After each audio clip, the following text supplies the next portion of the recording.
Hello and thank you for joining me. I'm Elizabeth Burden, your host for AZ Illustrated Arts. Tonight we'll show you that contemporary classical music is alive and well in southern Arizona. We'll profile Keitaro Harada, one of the country's top young classical conductors. Meet the director of the Arizona Friends of Chamber Music, dedicated to giving new compositions a place alongside the classics. Also, find out how Cyclovia Tucson is encouraging people to engage with the urban environment, and meet a local author with some unique stories to tell. But first, today's top stories. The Arizona Board of Regents approved a 3% tuition increase for all students at the University of Arizona for the next academic year. Due to a significant loss in state funding over the last 5 years, Board of Regents Chair Rick Myers says the U of A has had to raise tuition so students can continue to receive a quality education. Next fall, in-state undergraduate tuition at the U of A will be about $10,400. Non-resident students getting a bachelor's degree at the U of A in the fall will pay a little more than $27,000. The board also approved tuition increases for Arizona State University and Northern Arizona University. The Board of Regents holds the license for this station.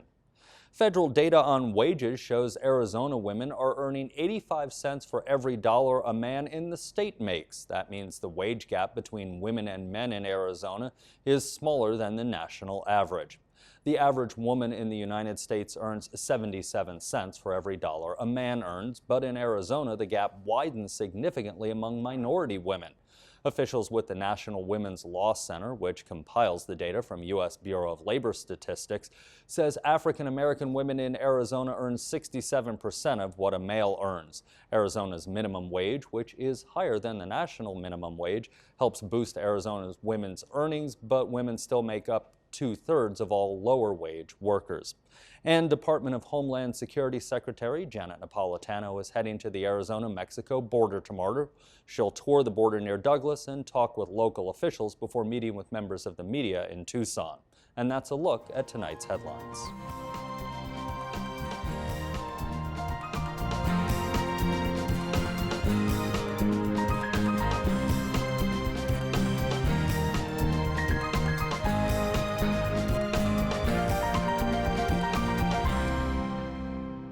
Born and raised in Tokyo, Japan, Keitaro Harada has since grown Arizona roots. Today, he participates with the Tucson Symphony, the Arizona Opera, and the Phoenix Youth Symphony, and he has received recognition from around the world. In 2009, when Keitaro was still a student at the University of Arizona, he was invited to guest conduct the Sierra Vista Symphony Orchestra.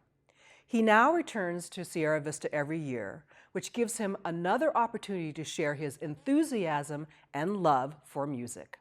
Mark McLemore brings us this profile. You know, they moved the piano in today, so that's why everything got messed up. Here, I was looking at that. Right, exactly. It should be an orchestra of just bassoons.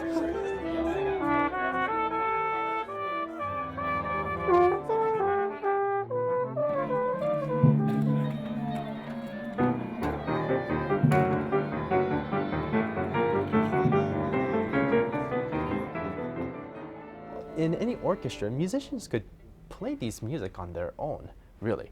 You know, concert master gives a downbeat, they could play without a conductor. So what is exactly my role? You know, you look at a score and, you know, you see the instructions by the composer and what he or she did and make a beautiful story out of it. It's just a few pages of paper, goodness gracious. You know, it's great when I do contemporary music because I could just, you know, call or text the composer and be like, hey, measure 58, what's going on? But, you know, I wish I could just text Mozart and be like, dude, come on, I don't get this. Talk to me. And you can't. And so it's, you know, every day I just sit in front, you know, I start my morning with the score and then I'm just looking at it thinking, what is he thinking?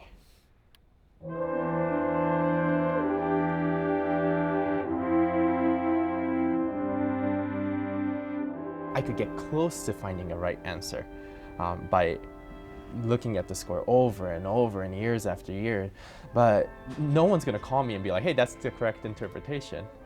So that's what makes it so much fun. And then I just put my entire soul into it.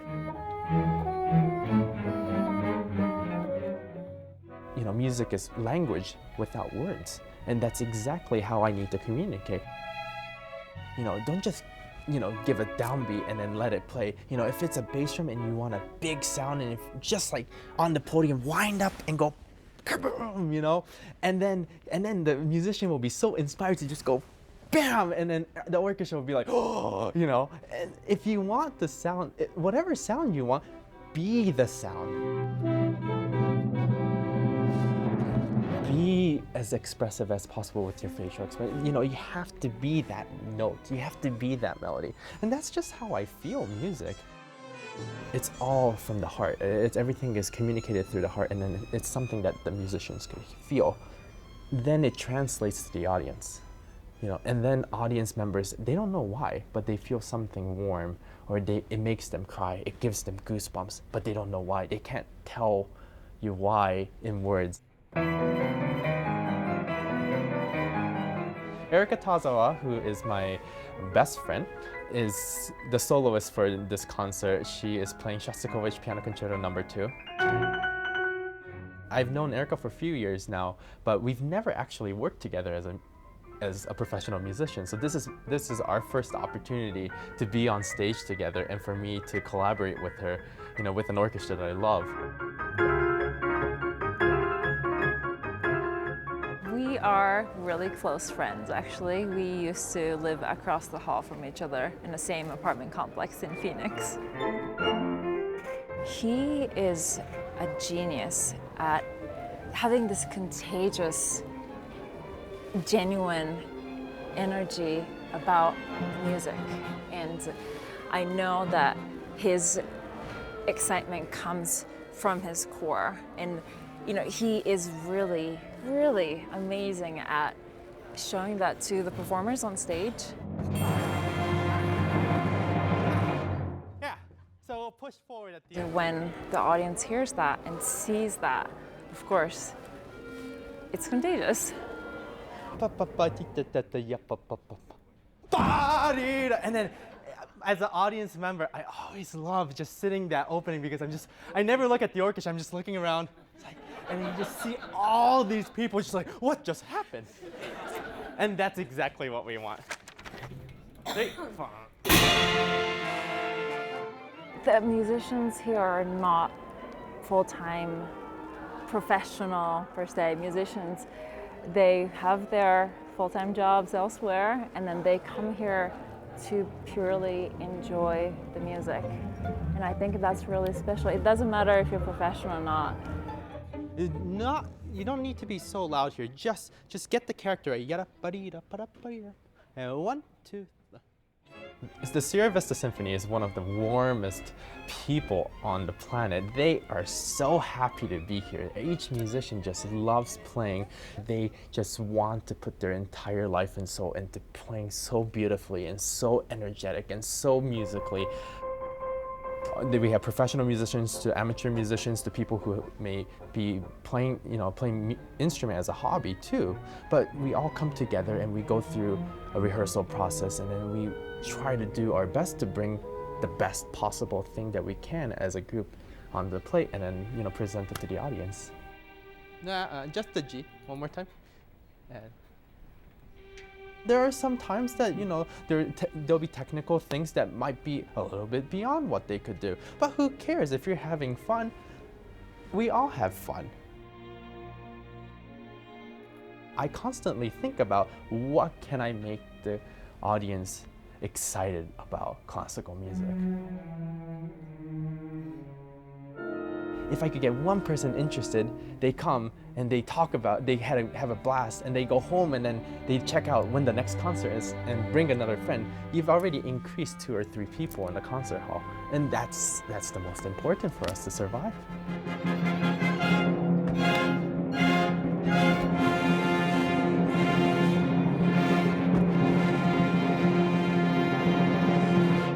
Good. A little bit more, Rick, at the end. Keitaro Harada will be conducting a tribute to Queen tomorrow night when the TSO rocks the Fox. Events like that are one way that symphonies try to broaden their contemporary audience, but my next guest employs a different approach. Jean-Paul Bierny is the president of the Arizona Friends of Chamber Music, a group with more than 60 years of history in bringing fine music, both old and new, to Arizona audiences. Jean-Paul, thank you for joining me. My pleasure, Liz. I wanted to talk to you about the commissioning program of the Arizona Friends of Chamber Music. What's unique and exciting about that program? Well, it is unique and exciting for two reasons. First, its sheer size, the number of commissioned works that have been world premiered at the Lee Ridge Theater for our audience. We just premiered our 52nd commissioned work. There's nobody else anywhere that commissions this many chamber music works. Why is it important to do that, is commissioning new works? Well, I used to dislike profoundly contemporary chamber music composed between the end of World War II and the late 1970s, let's say. It was done in the name of research, and it should have remained as such. But the public was exposed to it, and a lot of it was non-melodic, frequently atonal, not to mention scratchy, screechy, and really chased a lot of chamber music and generally classical audiences out of the concert hall. So what's different about the music that you're commissioning now? In about 1980, 1985, I started hearing contemporary music that had shifted back to melody. That is the essence of music, it's melody, in a very, very wide sense of the term. And it became tonal again. A lot more attention was paid to structure. A lot of work was put into those pieces, and I thought a lot of great works were being composed, and I thought that the Arizona Friends of Chamber Music should be part of it. How do you select composers? A wide variety of ways. The first thing we did was to put an ad in the American Composers Forum newsletter, and we had an avalanche of responses. Three of us formed a committee to deal with this, and we sifted them through and chose finally 5 pieces each, and we listened carefully to those pieces, and we hired some of those composers. But there's been other avenues, recommendations from musicians, from other composers, from audience members. We listen very carefully to our audience members, and that's one of our strengths, actually. The first composer that whom we hired was Fazil Say, a young Turkish pianist, a wonderful pianist and composer as well. Do you see the commissioning program as a part of your legacy? An essential part of it, that's right. And how so? I mean, you've been with the organization for 35 years. Why that particular piece? Because that's the only piece that I have initiated by myself. The other ones, the festival, the Piano and Friends series, I co-founded them with other members of our board. And the commissioning program, of course, could not have worked without the help of our whole Arizona Friends of Chamber Music Board. Well, Jean-Paul, thank you so much for joining us. You're most welcome.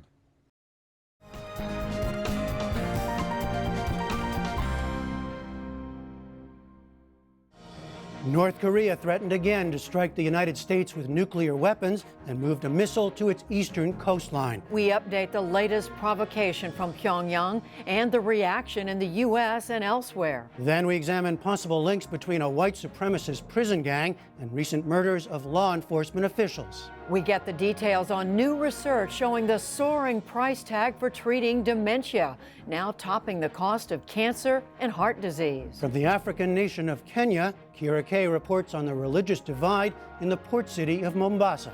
We talk with the Supreme Court's first female justice, Sandra Day O'Connor, about the court's storied history as told in her new book, Out of Order. And we remember Roger Ebert, the Pulitzer Prize-winning film critic known for giving movies a simple thumbs up or down, who died today. That's all ahead on tonight's NewsHour. Basketball star Dennis Rodman made headlines when he turned up in North Korea. Turns out his trip was orchestrated by an unconventional media company, Vice. We do what everybody else does. We do it weirder, and we do it younger, and we do it in a different way. A counterculture magazine turned media empire. Next morning edition from NPR News.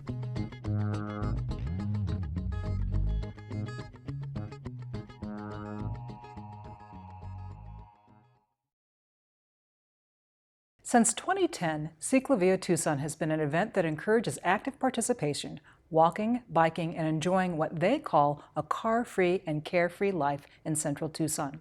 Here to talk about this year's event and its new interactive streetlight performances and installations are Kylie Walzak and Janet K. Miller. Thank you both for joining us. Thank you. Kylie, where did the idea for Cyclovia come from? The idea of Cyclovia started from, well, it was inspired by Bogota, Colombia, which is a very large city in Latin America that closes down over 70 miles of streets to people every Sunday and holiday and opens them up to the residents of Bogota to come out and explore their city without cars on the streets. We were really inspired by that, as well as a number of other cities in the United States recently, and so we decided to put our efforts and energy into bringing a Cyclovia event here to Tucson. So, Janet, can you tell us a little bit more about the street life part of the event? Yeah, the street life part is engaging people to interact, and we have a lot of performing artists and visual artists and sort of interactive artists creating installations along the way that bring people in and get them interacting. Mariah Hoffman is making this wonderful bilingual chalkboard installation about interaction with strangers and bringing people into a dialogue about like sort of the positive interactions that we have with strangers. So is the idea that I would walk or bike and I'd stop for 5-10 minutes and interact with the artist or the installation? Absolutely. It's so not a race. It's more like a dum-de-dum-de-dum. Ooh, what's that? It's an urban exploration. And we've just set up adventures all the way around both of the routes. Both of the routes are going to be different, so don't think you can come to the April 7th and think you got it done. The April 7th and the April 28th are going to offer a lot of really different things. Who are some of the folks who are performing? What can we look forward to? The Accordion Club of Tucson, sort of like very much old school style.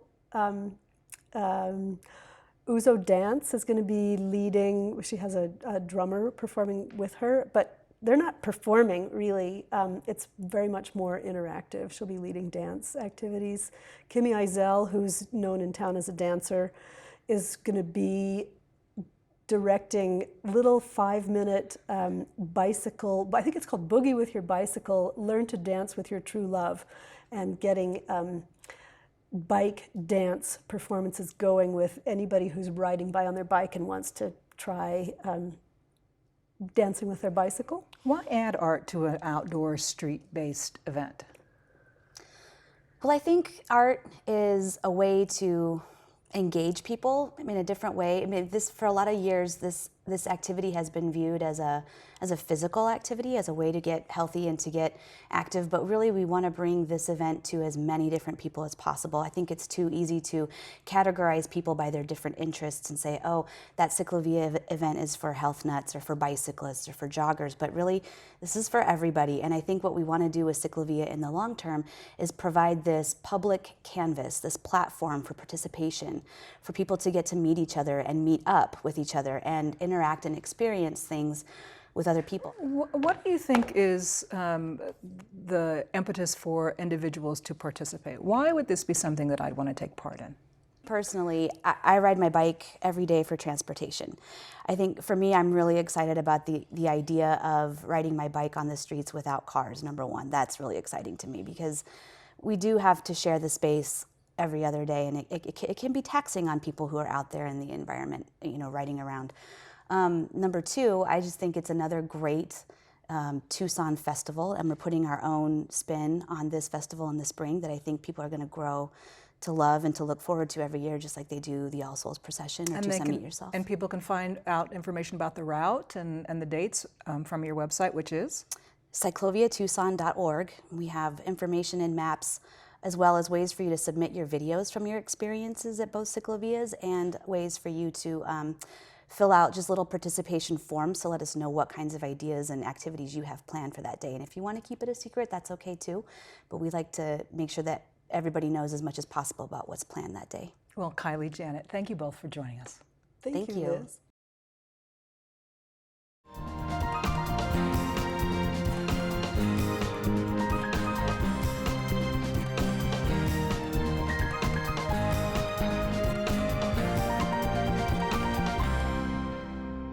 Frankie Rollins is a fiction writer who lives in Tucson and teaches writing at Pima Community College. Her latest collection is called The Sin Eater and Other Stories. Producer Luis Carrion met with the author and her husband, Ben Johnson, who created illustrations for the book. Also, he used to take my classes, and he would sometimes read like a love poem or something, and I'd be like, you really can't read a love poem about the teacher. Frankie Rollins is a fiction writer and full-time faculty member at Pima Community College, where she teaches writing. Her new book, titled The Sin Eater and Other Stories, published by Queens Ferry Press, is a collection of short stories she says were compiled over the course of a few years. So I wrote this about 10 years ago, actually. It's taken me 10 years to publish it. The stories are metaphorical and provide the reader with a window into a world of unsettled human interactions. One of the things that I write about often, my characters are often in their 20s, because I'm so fascinated with the fact that we make major life decisions in our 20s, but we don't really have the knowledge or wisdom to make them well. And we live with the consequences. So I'm really interested, that's also why I like teaching college, I'm really interested in that age. So a lot of these stories are about myself in my 20s, or come from little germs of experiences I had. And they're very metaphorical, though. They're like fairy tales almost, and modern fairy tales. But that's what they're based on. Stories that are based on personal experiences. This makes for a logical starting point in fiction writing, but the stories in The Sin Eater offer an introspective view that frequently startles with multiple layers of emotional insight. An excerpt from The Sin Eater. You were looking carefully at the classified ads, because living alone means sometimes needing to fill the time. The ad is small, tucked in with other... The title story of the book is taken from the second-person account of a man that's attempting to expunge himself of the guilt he feels for an adulterous relationship. The apartment is an ambush of sentiment. Closets are stuffed with things you can't stand to see anymore, boxes of pictures and knickknacks you and your wife bought at flea markets. Half the furniture is missing, half the plants. Your dog, Beanie, is gone too. Every day you find his hair on your clothes. All week you have the feeling that there's something to look forward to, but when you try to remember what it is, you realize it's the idea of the sin eater you're anticipating. The anticipation you feel reading this story leads to an intimate and allegorical exploration of guilt and pain. One that Rollins said came from one of those personal experiences that often leads her to write. I was working in a bookstore, and there was a historian there. She was talking about a sin eater. And and that there are sin eaters in Celtic culture and like New Zealand or Australia. And the thing that was so fascinating to me is that sin eaters are then outcast in their society. After they eat the community's sins, nobody wants them around. And there was something so tragic about that to me. But also, I was seeing a therapist at the time who had chronic fatigue syndrome. And I really felt like every time I went to see her, I was making her worse. Because, her hair would be matted and she'd look really tired. And I had to resist saying, like, are you okay? It's this. Other stories in this collection include a tale about a young couple with bubonic plague, an account of a woman that grows a tail, and The Ruins. This is a story of love, isolation, and a human relationship caught in a vast desert. That Ruins one in particular, I lived with somebody who was depressed, and it was like living with someone who had turned to stone. And so just from that idea of being like, oh, this person is so immovable, I can't do anything to help. And then just from that idea of living with a stone came this whole story about the desert. Rollins says she wrote The Ruins, a story with vivid imagery of a landscape similar to the Southwest desert, before she and her husband even decided to move from Philadelphia to Tucson. I had never actually been to the Southwest at all. And I was looking at it from Google Earth, and on Google Earth, there's really no color. And I was like, it's okay. I could live in a place that's kind of brownish because it's beautiful. Then when I got here, I was like, wow, oh, this place is all color all the time. Rollins says she and her husband, Ben Johnson, collaborated in making this book. The publisher agreed to have Johnson, who's a painter and curator at a local museum, provide illustrations for each of the book's stories. I was thinking about her stories, and just images were coming to mind.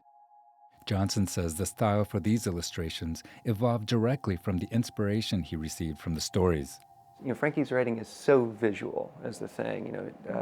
I feel like with all of her work, I see it as much as I read it. It's the images come to me when I'm reading Frankie's work. So when I was thinking about this suite of short stories that are collected in this book, these images started coming, and the more and more I thought about them, I kept thinking about images that related to home in some way. These images that relate to home are a logical accompaniment to the accounts of people trying to find their place in this world. For Rollins and Johnson, the debut of this short story collection seems to coincide with their arrival in a community that has embraced their artistic contributions. And Ben was a full-time artist when we moved here, and felt a little confined by that. And so his life has totally changed, and now I'm full-time faculty at Pima, and Tucson has really embraced us. The Sin Eater and Other Stories is the title of the book. It's published by Queens Ferry Press. You can go to our website at azpm.org to read a complete story from the collection. That's our show for tonight. To post a comment on any of these stories or to keep up with the latest news, visit our website, azpm.org. I'm Elizabeth Burden. Thank you for watching.